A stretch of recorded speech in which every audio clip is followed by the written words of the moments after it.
Hello and welcome to AG zone. ये video 9th class के first chapter matter in our surroundings की third part है।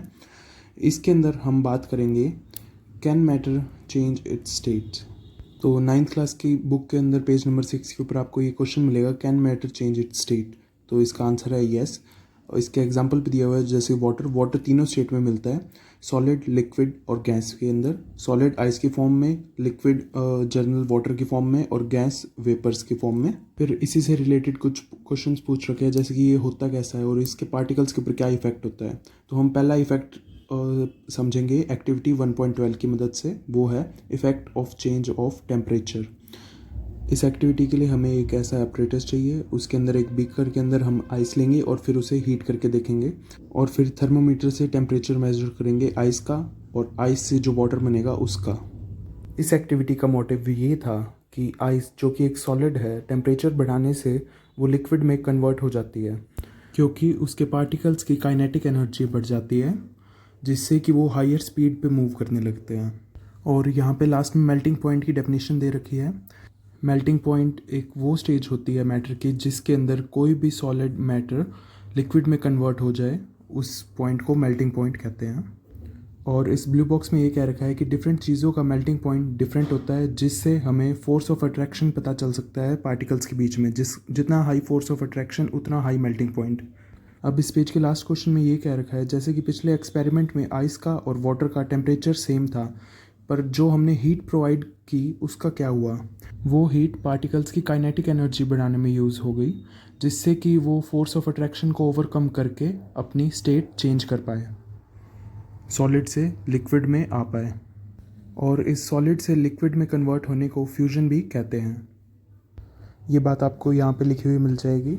यहाँ पे सिंपली यही लिखा हुआ है, अगर आइस है उसका टेम्परेचर 0 डिग्री है और वाटर जो हमने उससे बनाया उसका भी टेम्परेचर 0 डिग्री है, हमने आइस को हीट करके वाटर बनाया, तो वो हीट कहाँ पे गई? हीट कन्वर्जन में यूज़ हो गई, जिससे पार्टिकल्स अपने फोर्स ऑफ अट्रैक्शन को ब्रेक करके लिक्विड स्टेट में आए। और ये हीट जो टेम्परेचर चेंज करने में यूज़ नहीं होती पर कन्वर्जन में यूज़ होती है, उसे लेटेंट हीट कहते हैं। Latent means hidden. ये हीट जो हमें टेम्परेचर के रूप में दिखाई नहीं देती पर ये कन्वर्जन में यूज़ होती है, उसे लेटेंट हीट कहते हैं। अब आगे आपको एक और टर्म मिलेगी, लेटेंट हीट ऑफ फ्यूजन। ये ही चीज़ अगर हम 1 kg के ऊपर अप्लाई करते हैं तो वो लेटेंट हीट ऑफ फ्यूजन हो जाएगी। मतलब किसी भी 1 kg सब्सटेंस को कन्वर्ट करने के लिए जो हीट लगेगी वो होगी latent heat of fusion. Fusion इसीलिए क्योंकि हम एक सॉलिड को लिक्विड में कन्वर्ट कर रहे हैं। अगर हम किसी लिक्विड को गैस में कन्वर्ट करें तो वो हो जाएगी लेटेंट हीट ऑफ वेपोराइजेशन, और यही अगले पैराग्राफ में लिखा हुआ है। यहाँ पे लिखा हुआ है, the temperature at which a liquid starts boiling at atmospheric pressure is known as its boiling point.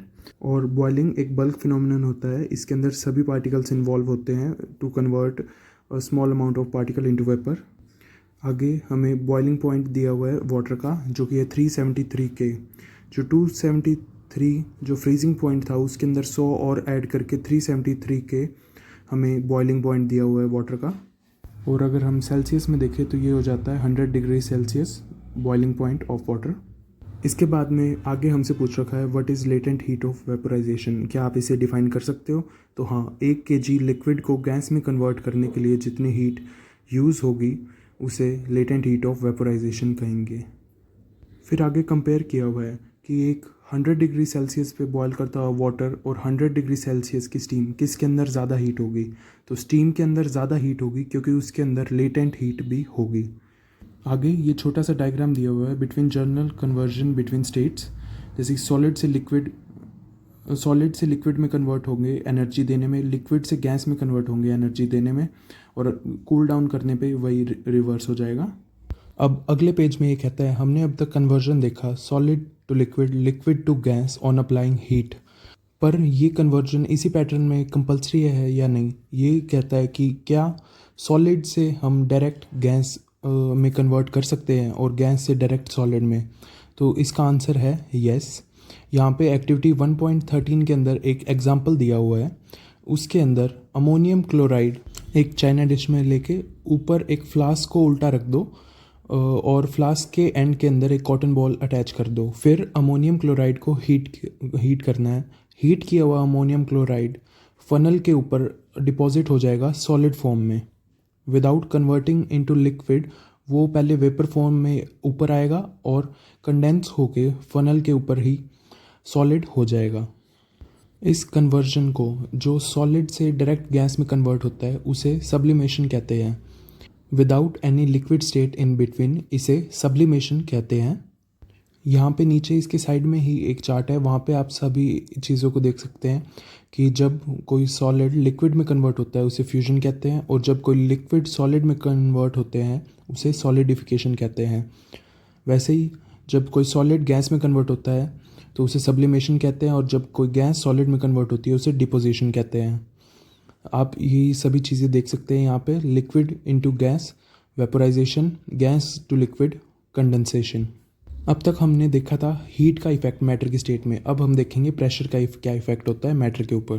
तो यहाँ पे मैटर गैस ली है क्योंकि वो सबसे इजीली कंप्रेसिबल होती है। गैस को प्रेशर के साथ में कंप्रेस करेंगे विद कोल्ड टेम्परेचर तो वो लिक्विड में कन्वर्ट हो जाएगी। और एक ऐसी ही गैस का यहाँ पे प्रैक्टिकल यूज़ बताया हुआ है जिसे कहते हैं कार्बन डाइऑक्साइड। तो जब हम कार्बन डाइऑक्साइड को कंप्रेस करेंगे 1 पॉइंट और इन कोल्ड टेम्परेचर के अंदर कंप्रेस करेंगे 2nd पॉइंट, तो हमें मिलेगी dry ice. Dry ice carbon dioxide की सॉलिड फॉर्म को कहते हैं। ड्राई आइस इसलिए कहते हैं क्योंकि जब गैसियस कार्बन डाइऑक्साइड को हम सॉलिडिफाई करते हैं तो वो कोई लिक्विड स्टेज नहीं दिखाती, वो डायरेक्ट डिपोजिशन के थ्रू गैस से सॉलिड में कन्वर्ट हो जाती है, एंड वाइस वर्सा सॉलिड से वो डायरेक्ट गैस में कन्वर्ट हो जाती है by the process of sublimation under normal atmospheric pressure. तो इन सभी एक्सपेरिमेंट से हमें 2 चीज़ें मिलती है कि एक तो टेम्परेचर, दूसरा प्रेशर। इन दोनों की मदद से ही हम डिफ़ाइन कर सकते हैं कि कौन सा मैटर किस स्टेट में होगा, सॉलिड, लिक्विड और गैस में। तो इस वीडियो में इतना ही। Thanks for watching, consider subscribing.